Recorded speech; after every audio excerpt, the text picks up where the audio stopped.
بسم اللہ الرحمن الرحیم الحمد للہ رب العالمین والصلاة والسلام علی سید الانبیاء والمرسلین محمد وآلہ وصحبہ اجمعین اما بعد۔ ہمارے سلسلہ چشتیہ میں یہ 12 تسبیح کا ذکر جو بھی کیا جا رہا تھا، یہ ہمارے قلوب کو صاف کرنے کے لیے، اللہ تبارک و تعالیٰ کی محبت کو پیدا کرنے کے لیے، اللہ تبارک و تعالیٰ کے نورانیت کو دل میں لانے کے لیے بہت ہی بزرگوں کا آزمایا ہوا اور بہت ہی بہترین علاج ہے۔ پہلی بات تو یہ کہ بغیر کسی کے پوچھے یا بغیر اپنے شیخ کی اجازت کے جتنی چاہے تسبیحات پڑھو، تسبیحات پڑھنا درست ہے، لیکن یہ جو ذکر ہے اس ذکر کے لیے شیخ کی اجازت ضروری ہے۔ جیسے دوائی کے لیے ڈاکٹر کی اجازت ضروری ہوتی ہے، ویسے ہی اگر دوائی لے لیں گے تو نقصان ہونے کا خطرہ ہوتا ہے، اور ڈاکٹر کی رہنمائی کے بعد ہو تو پھر خطرہ نہیں ہوتا۔ تو اسی طریقے سے اپنے پیر کے بتائے ہوئے طریقے کے مطابق اگر یہ ذکر لیا جائے، ذکر کیا جائے، تو دل کی صفائی کے لیے اور سینے میں اللہ تبارک و تعالیٰ کی محبت کو پیدا کرنے کے لیے یہ بہت زیادہ مؤثر ہے۔ اس ذکر کو شروع کرنے سے پہلے آدمی میں صحت و قوت بھی ہونی چاہیے، دماغ میں طاقت بھی ہونی چاہیے، اس وجہ سے کہ اس طریقے سے دماغ کو جھٹکا دینا پڑتا ہے۔ بعض مرتبہ آدمی کمزور ہوتا ہے تو اس صورت میں اس کو نقصان ہوتا ہے۔ اس وجہ سے اگر ہمت ہو تو دوسری بات یہ کہ اس ذکر کو شروع کرنے کے بعد پھر روزانہ اس کو کرنا ہوتا ہے، اور اس کو چھوڑنا نقصان دہ ہے۔ حضرت شیخ نور اللہ مرقدہ نے فرمایا کہ بڑی تیز گاڑی ٹرین چل رہی ہو اور ایک دم بریک لگا دی جائے تو کیا حال ہوتا ہے۔ تو اسی طریقے سے اس کے ذریعے سے اللہ تبارک و تعالیٰ کی محبت اور اللہ تبارک و تعالیٰ کی طرف رجحان بہت تیزی سے بڑھتا ہے۔ اس وجہ سے اگر اس کو چھوڑ دیا جائے تو پھر اس صورت میں نقصان ہوتا ہے۔ ایک آدھ دن اگر چھوٹ جائے تو وہ نقصان نہیں ہے، لیکن ہم لوگ مسلسل اس کو چھوڑ دیں یا بے التفاتی کریں تو یہ نقصان دہ ہے۔ تو اگر ایسا ہو، پابندی ہو سکتی ہو تو یہ ذکر لینا چاہیے۔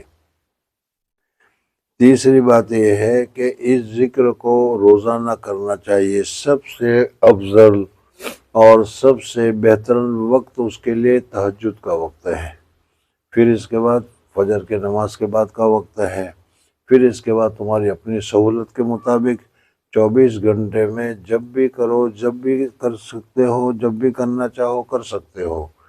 لیکن 2 شرطیں ہیں۔ ایک تو یہ کہ پیٹ پورا بھرا ہوا نہ ہو، کھانا کھانے کے بعد فوراً ذکر کرنے کے لیے نہیں بیٹھ جانا چاہیے، اور اسی طریقے سے بہت زیادہ بھوک لگی ہوئی ہو اس وقت بھی اس ذکر کو نہیں کرنا چاہیے۔ تیسری بات یہ ہے کہ اس ذکر سے ہو سکتا ہے کہ دماغ میں خشکی وغیرہ پیدا ہو، اس وجہ سے سر میں تیل وغیرہ لگانے کا بھی اہتمام کرنا چاہیے۔ تو اس وقت یہ ہمارے سامنے 12 تسبیح کا ذکر لینا چاہ رہے ہیں، تو یہ ساری شرائط ہیں۔ اگر یہ شرائط پوری کر سکتے ہو، جوش میں لے کر شروع کر دو اور پھر چھوڑ دو تو یہ مناسب نہیں ہے۔ اور تیسری بات یہ ہے کہ دیکھا دیکھی جیسا بھی ذکر کر رہے ہو تو اس کا دیکھا دیکھی ذکر کرنے کے لیے بیٹھ جاؤ تو یہ بھی مناسب نہیں ہے، بلکہ اس کی جگہ پر جتنی چاہے تسبیحات پڑھو، جو تسبیحات مسنونہ ہے، پہلا کلمہ ہے، تیسرا کلمہ ہے، استغفار ہے، درود شریف ہے، جتنا پڑھو۔ حضور صلی اللہ علیہ وسلم کی ارشاد کی وجہ سے اس میں نقصان بالکل نہیں، سمجھ میں آ گیا۔ اور یہ جو ذکر ہے اس میں علاج ہے، اور جیسے علاج کے لیے دوائی کے لیے ضرورت پر ہی لی جاتی ہے۔ اس طریقے سے یہ دل کی غفلت کو دور کرنے کے لیے، اللہ تبارک و تعالیٰ کے محبت کو پیدا کرنے کے لیے، اللہ تبارک و تعالیٰ کی محبت کو دل میں پیدا کرنے کے لیے، دل کے جو رذائل ہے اس رذائل کو دور کرنے کے لیے مشائخ نے اس راستے کو مناسب سمجھا ہے کہ اس طریقے سے ذکر کیا جائے اور کرتا رہے آدمی، تو پھر اس کے ذریعے سے اللہ تبارک و تعالیٰ دل کی غفلت کو دور کرتا ہے اور گناہوں سے بچنے کی سعادت اور توفیق دیتا ہے۔ بہرحال یہ چند باتیں تھیں جو میں نے ذکر کے شروع میں بتائی۔ اب اگر ذکر کرنا ہے تو 4 زانو قبلہ رو اس طریقے سے بیٹھ جانا چاہیے۔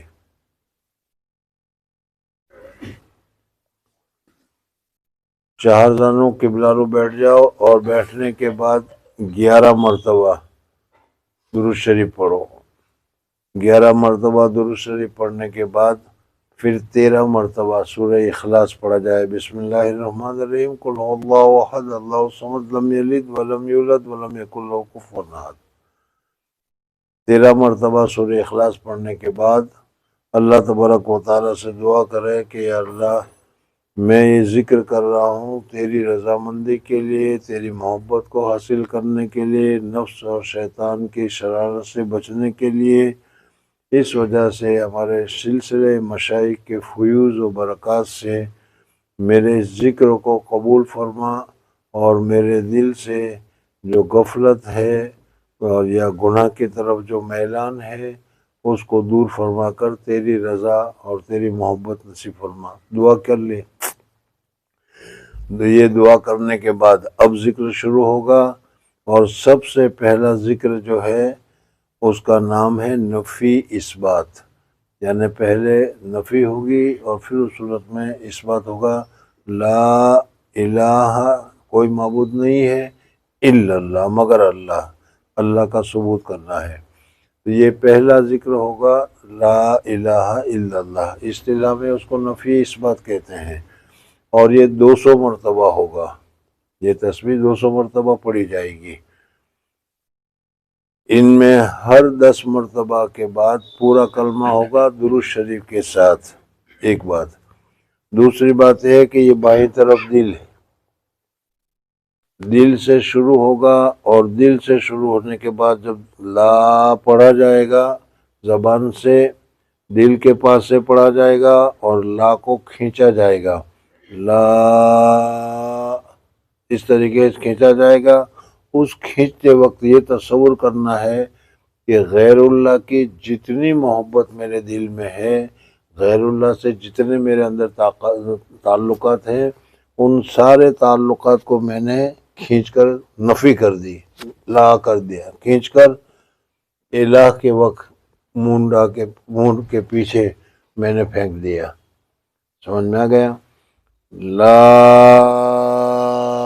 الہ، اس وقت یہ تصور کرو کہ سب کو پیچھے پھینک دیا، دل خالی ہو گیا۔ اس وقت اللہ تبارک و تعالیٰ کا نور ہے، اللہ تبارک و تعالیٰ کی محبت ہے، وہ میں اپنے دل میں اتار رہا ہوں، ایک نور ہے جس کو میں اپنے دل میں اتار رہا ہوں۔ ایک تو ہے پڑھنے کا، وہ اس طریقے سے لا کو کھینچو، لا الہ الا اللہ۔ دوسری وقت لا الہ پڑھتے وقت یہ تصور کرنا ہے کہ غیر اللہ کو میں نے پکڑ کر کھینچ کر نکال دیا، الہ کے وقت پھینک دیا اور دل خالی ہو گیا، تو الا اللہ کی ضرب دل پر لگے گی اور اس وقت یہ تصور ہوگا کہ اللہ کی محبت کو میں اپنے اندر اتار رہا ہوں۔ لا الہ الا اللہ، لا الہ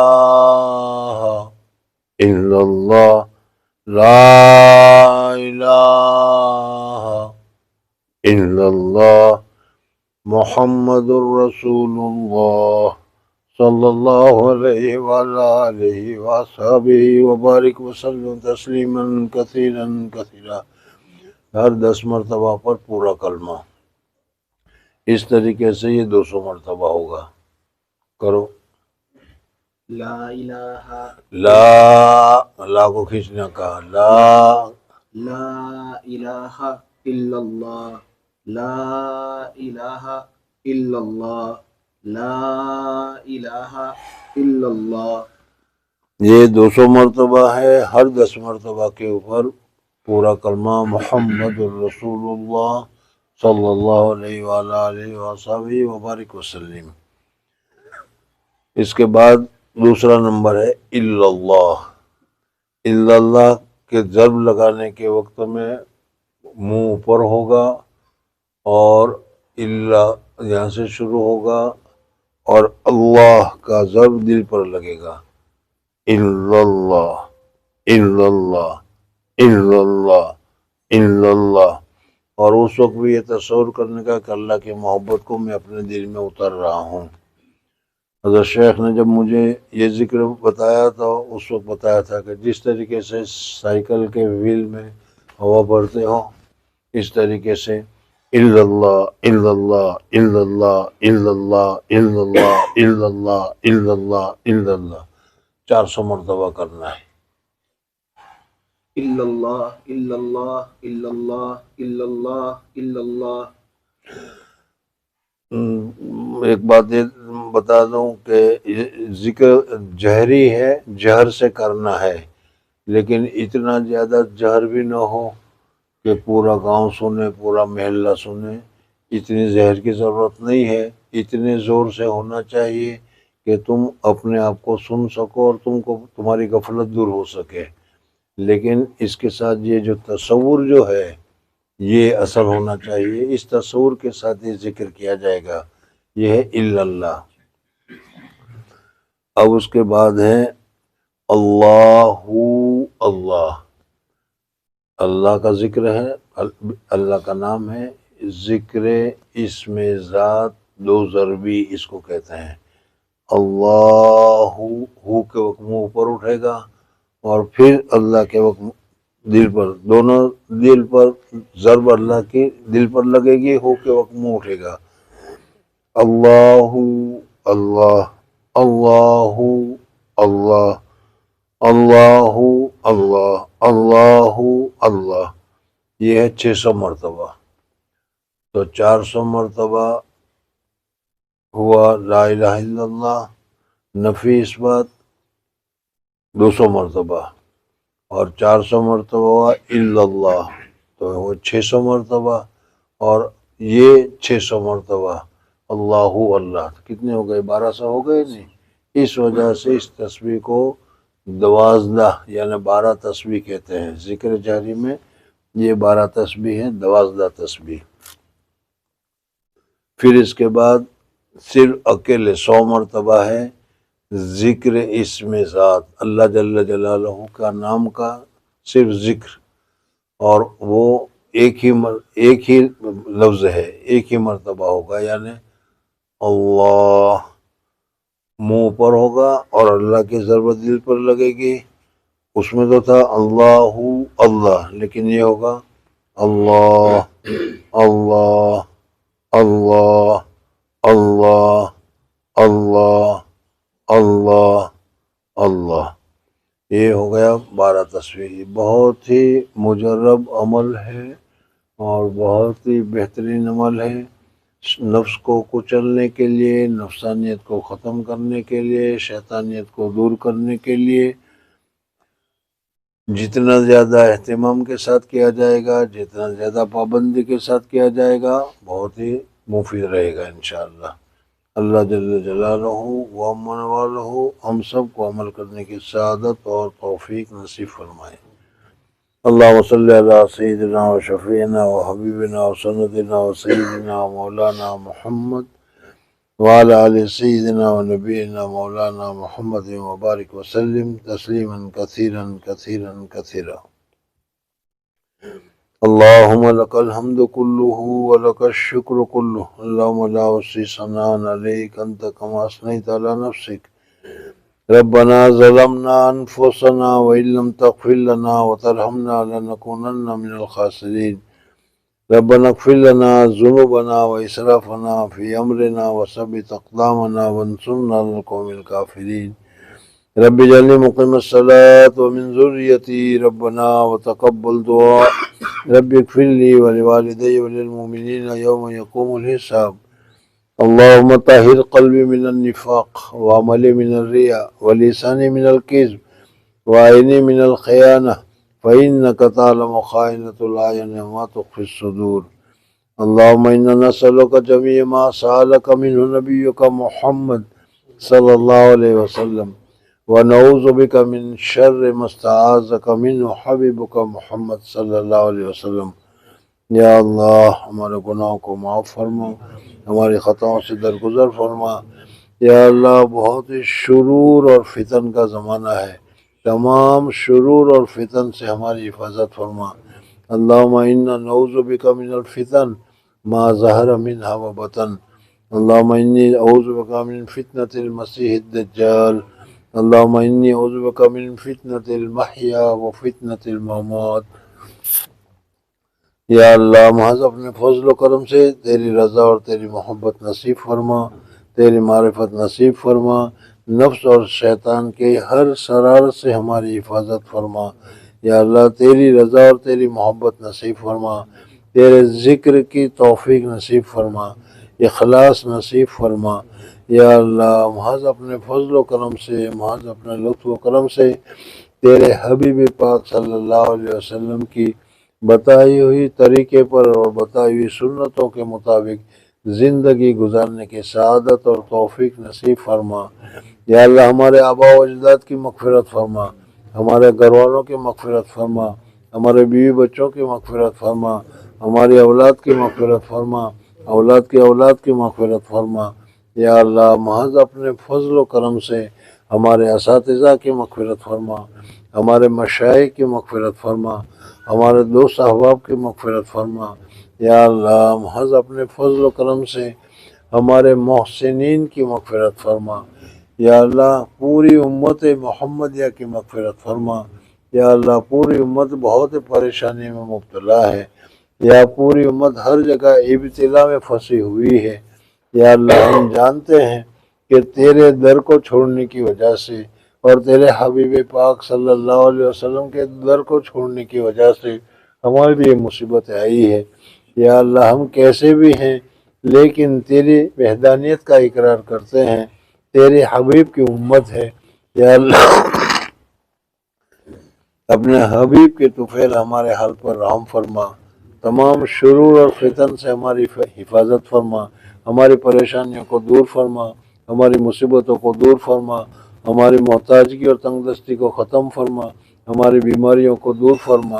یا اللہ جن لوگوں نے ہم کو دعا کے لیے کہا ہے، لکھا ہے، ان کا ہم پر حق ہے یا ان کا ہم پر احسان ہے یا وہ ہم سے دعا کے طالب ہے۔ یا اللہ تو علیم اور خبیر ہے، سب کی حاجات سے واقف ہے، ان کی تمام ضروریات کو پورا فرما۔ یا اللہ یہاں جو لوگ ذکر کے لیے آئے ہوئے ہیں، یا اللہ ان سب کے آنے کو قبول فرما۔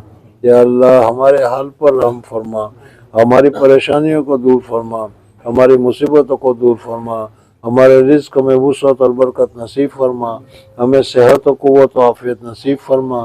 یا اللہ جو کچھ عبادت کر رہے ہیں ساری عبادتوں کو تو محض اپنے فضل و کرم سے قبول فرما، نفس اور شیطان کی ہر شرارت سے ہماری حفاظت فرما۔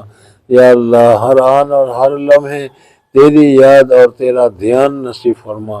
یا اللہ ایمان کامل نصیب فرما، اخلاق حسنہ نصیب فرما اور ایمان کامل کے ساتھ اس دنیا سے جانا نصیب فرما۔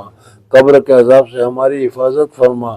یا اللہ میدان حشر کی پریشانیوں سے ہماری حفاظت فرما، حضور اقدس صلی اللہ علیہ وسلم کی شفاعت نصیب فرما، حضور اقدس صلی اللہ علیہ وسلم کے دست مبارک سے حوض کوثر کا پانی نصیب فرما۔ یا اللہ محض اپنے فضل و کرم سے، محض اپنے لطف و کرم سے ہمارے حال پر رحم فرما، ہمارے اولاد کے، ہمارے گھر والوں کے حال پر رحم فرما، پوری امت محمدیہ کے حال پر رحم فرما۔ اللہم اعز الاسلام والمسلمین، اللہم اعز الاسلام والمسلمین، اللہم اعز الاسلام والمسلمین واخذل اليہود والنصارى والمشرکین، اللہم شتت شملہم، اللہم مزق جمعہم، اللہم انزل بہم بأسک الذی لا ترده عن القوم المجرمین۔ وصلی اللہ تعالی علی خیر خلقہ محمد وآلہ وأصحابه وبارك وسلم. سبحان ربك رب العزة عما يصفون وسلام على المرسلين والحمد لله رب العالمين برحمتك يا أرحم الراحمين.